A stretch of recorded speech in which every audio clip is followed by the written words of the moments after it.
আমি সামাজিক দূৰত্ব মানি চলি কোভিডৰ নিয়মসমূহ মানি চলি আমি আজি এই দুলীয়াজান আঞ্চলিক ছাত্ৰ সন্থাই অৱস্থান ধৰ্মঘট কৰিছোঁ।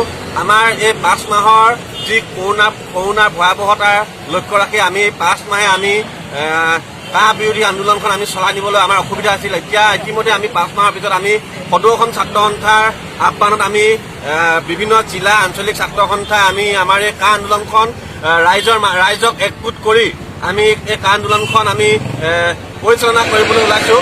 আমি অসম চৰকাৰক ভাৰত চৰকাৰৰ অসম চৰকাৰক আমি সক্ৰিয়াবদ্ধ বিচাৰিছোঁ অতি শীঘ্ৰে এই কাহখন বাতিল কৰক, নহ'লে কিন্তু আমি দুলীয়াজান আঞ্চলিক ছাত্ৰ সন্থা সদৌ অসম ছাত্ৰ সন্থাই এই পৰিস্থিতি কিন্তু ভয়াৱহ হ'ব। কৰোণাৰ ওপৰত কিবা চৰকাৰে কিবা ৰাজনীতি চলিছে বুলি আপুনি ভাবে নেকি? কৰোণাৰ বেমাৰটোতো সঁচা কথা, কিন্তু কৰোণা বেমাৰৰ বাবে যিটো নাটক চলি আছে সেইটো ৰাইজে দেখিছে। কাৰণ আমি দেখিব পাইছোঁ যিহেতু স্বাস্থ্যমন্ত্ৰীজনে কেতিয়াবা ডক্টৰৰ ভূমিকা পালন কৰিবলগীয়া আছে, কেতিয়াবা এগৰাকী নাৰ্ছৰ ভূমিকা পালন কৰিবলগীয়া হৈছে। যেতিয়া নেকি কৰোণা পেচেণ্ট এজন যেতিয়া নেকি ৰিলিজ হয়, তেতিয়া নেকি বিদায় দিবলগীয়া হয়, সেই মুহূৰ্তত তেওঁ হেলিকপ্টাৰ লৈ তেওঁ গামোচা পিন্ধোৱা যিটো নাটক এইবিলাক আমি দেখি আছোঁ। গতিকে কৰোণাটো হয়, কিন্তু তাৰ যিটো আমি কাৰ্যবিলাক আমি দেখিছোঁ যে নাটক, আৰু আমি দেখিছোঁ যে ৰাইজক পণবন্দী কৰি পিনি ঘৰত আবদ্ধ কৰি ৰাখিছে হয় ভাবুকি দি।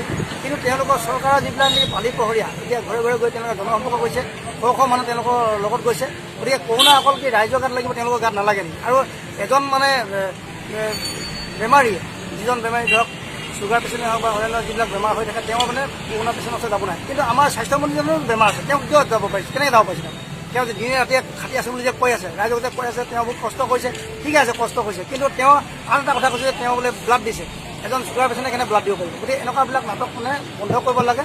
আৰু আমি যিহেতু ৰাইজৰ চৰকাৰ, ৰাইজে নিৰ্বাচন কৰা চৰকাৰে ৰাইজৰ হৈ কাম কৰিব লাগে, আৰু ৰাইজক পণবন্দী কৰি তেওঁলোকে যিবিলাক দুৰ্নীতি কৰি আছে, এনেকৈ কৈছে আমি দেখি আছোঁ। এতিয়া